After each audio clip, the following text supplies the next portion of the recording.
One day, we became upset with each other over a small matter. It was a summer night. I lay down on the bed. She lay down on the floor. We were not speaking. Late at night, I became thirsty. The thermos of water was placed on the table. I got up, drank water, and as I was returning to my place, I saw that she was sitting where she slept, looking at me with sharp, wounded eyes. Angrily, she said, "Why did you get up by yourself to get water?" I replied in anger, "Thank God I have hands and feet. I am not paralyzed. I can drink it myself." She came toward me, grabbed me by the collar, and said, "Listen to me clearly.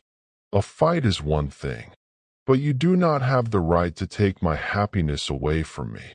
Whenever you are thirsty and ask me for water, it makes me very happy. Even if we are not speaking, you will not get up by yourself to get water." As she said this, her eyes filled with tears. I gently removed her hands from my collar. The fight ended. Even after she let go, her eyes were still wet. I held her hands softly and said, "I did not know this mattered to you so much." She took a deep breath. "You do not understand, but I do. You are not only my husband. You are my responsibility. You are my pride. You are my habit." The room was silent. It was a summer night. From the window, along with the warm air, we could hear distant dogs barking. I sat on the bed. She sat in front of me. I smiled and said, "So if I become thirsty 10 times in the middle of the night, I should wake you up?" She widened her eyes at me. "Yes, even if I am asleep." I joked, "Fine. From tomorrow, I will ask for water every hour." She laughed and lightly hit my arm. "Just do not test me." Then her face became serious. "When you got up by yourself, I felt as if I was not important to you, as if my need in your life had ended." Those words struck my heart. I said softly, "You are not my need, you are my habit, and habits do not leave a person." She smiled. The next morning, when the sun rose, the atmosphere had changed. She was in the kitchen. The fragrance of tea filled the room. I went to her. In a gentle voice, she said as if it were an ordinary day, "Sit down. The tea is ready." On purpose, I said, "Bring me a glass of water." She quickly brought it. But both of us knew it was not just water. It was reconciliation. A few days later, life returned to normal, but that night had opened a new door between us. We understood that love does not only require grand sacrifices. Sometimes it only requires a glass of water. Another night, we had a small disagreement again, this time about guests. But this time, I went to her first. I said, "If you are upset, come sit here." She asked, "Why?" I replied, "So that you can tell me again that I have no right to take your happiness away." She laughed. The day I realized. One evening, I returned home tired. She looked weak. I asked, "Are you all right?" She said, "It is just a slight headache." But the headache continued for several days. Gradually, her face turned pale. We took her to the doctor. After examination, the doctor said, "It is high stress and weakness. She needs rest." I was shocked. This was the same woman who would wake up in the middle of the night just to make sure I was not thirsty. She lay down on the bed. I sat beside her. I said, "Now it is your turn. You will not bring water. You will only call." She smiled. "Will you get up?" I replied, "Even if I am asleep." Another night. Late at night, she softly said, "Water." I immediately got up. I took the thermos, filled a glass. My hands trembled slightly. After she drank, She looked at me and said, "This is how I used to feel when you asked me for water." I asked, "How?" She said, "As if I was part of your life." I held her hand. "You are not just part of it, you are all of it." She closed her eyes. From that day forward, a rule was made between us. No matter how big the fight, no matter how long the silence, we would always give water to each other with our own hands. Because we learned, love is not preserved by big words. Love stays alive through small acts of service. And even now, whenever I become thirsty in the middle of the night, I say loudly, "Water." And no matter how upset she may be, she brings it with the same love. Because one day she told me, "You do not have the right to take my happiness away from me." After that night when I had given her water, our life moved gently and peacefully. There were still small disagreements, but now we both understood that silence should not be allowed to grow too long. Yet life is never always the same. The beginning of change. One day I returned from work and saw that she was unusually quiet. The television was off. She was not reading a book. I asked, "Are you all right?" She said, "Yes, just a little tired." But her tiredness increased day by day. Her appetite lessened. At night, she was restless. One night, I placed my hand on her forehead. She had a fever. The next day, we took her to the doctor. Examinations were done. The doctor said more tests were required. I was sitting in the hospital corridor. White walls, the smell of medicine, low voices of people speaking. I was holding her hand. She was smiling, but there was fear in her eyes. She said, "Why are you looking at me like that?" I said, "Because you are strong." She asked, "If I become weak, will you still stand beside me like this?" I smiled, though my heart trembled. "Even if giving you water every night becomes my duty," she said softly, "then I am not afraid." Days of worry. The results came. It was not a serious illness, but due to extreme weakness and stress, she needed long rest. The doctor said, if she does not take care of herself, the condition will worsen. We returned home. For the first time, the house felt heavy to me. She, who was always active, now lay quietly on the bed. The change of roles. That night when she became thirsty, she said softly, "Water." I immediately stood up. I filled a glass. I placed my hand behind her back and gently helped her sit. She drank and then looked at me. "This is how I used to feel when you woke up at midnight." I said, "At that time, I did not understand, now I understand." She smiled. The confession of fear. Late one night, thinking I was asleep, she whispered, "God, just grant that I do not leave before him. Do not let him be alone." I had heard her. I moved closer and said, "You will never go alone. And even if you do, half of my breath will go with you." She began to cry. It was the first time I had seen her so fragile. Back toward life. Days passed. I managed the kitchen. I learned to cook, though it never tasted like hers. Sometimes she would smile and say, "You have added too much salt again." But that smile was a sign of healing.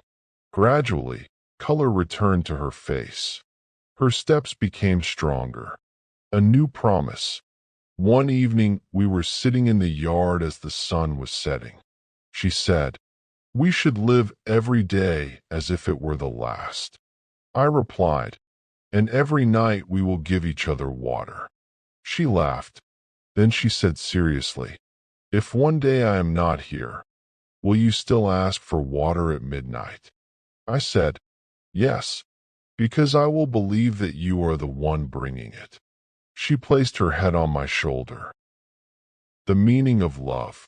We understood that love is not only happiness. Love is when one is strong while the other is weak. One stands firm while the other leans. And when both are afraid, yet neither lets go of the other's hand. And after that, the law of our house became stronger. There would be fights. There would be sadness. But water would always be given from one hand to the other. Because sometimes love only asks for this much. Someone who rises in the middle of the night for you. The day destiny changed.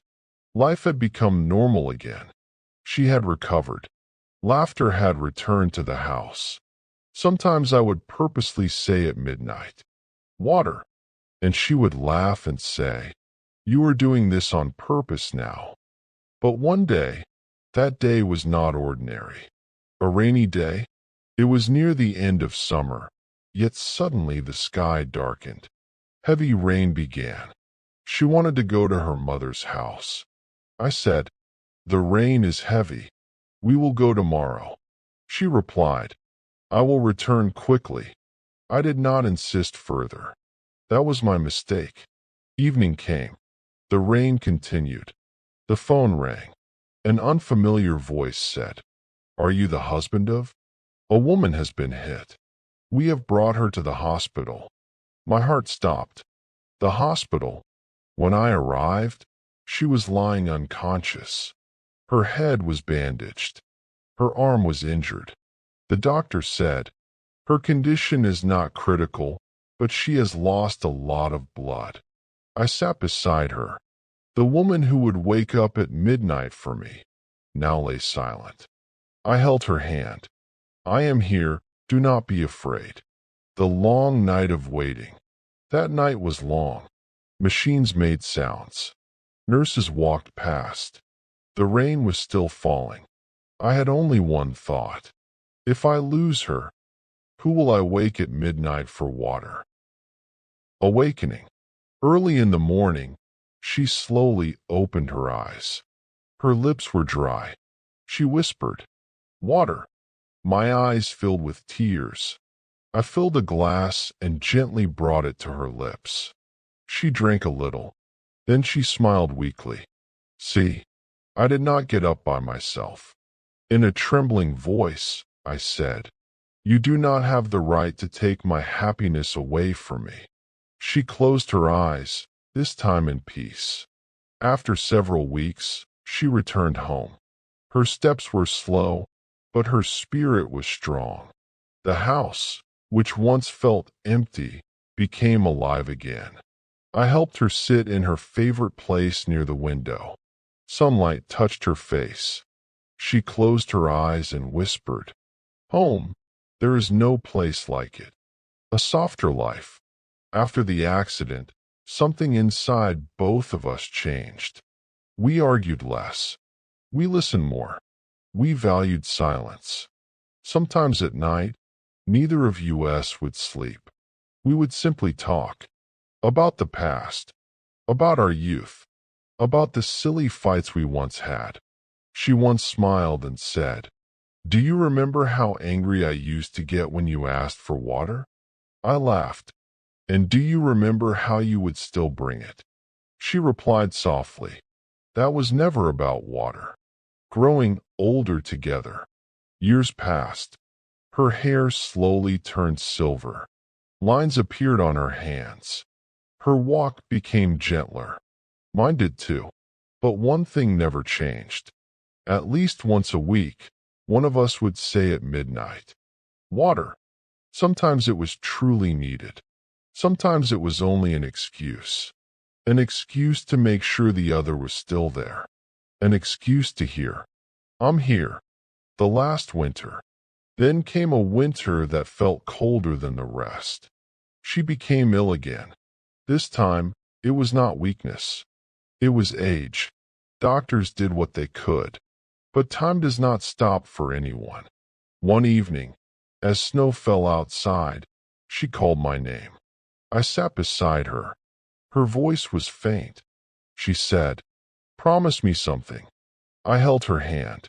"Anything." If I go before you, don't stop asking for water. Tears rolled down my face. I won't. She smiled. Because every time you ask, I will come. The final night. That night, she seemed peaceful. Her breathing was slow. I stayed awake beside her. Around midnight, I whispered softly, "Water." For a moment, there was only silence. Then I felt her fingers move slightly in mine. Her eyes opened just a little. With great effort, she whispered, "On the table." There was already a glass prepared. She had thought of it before sleeping. Even in her weakness, she had remembered. I could not hold back my tears.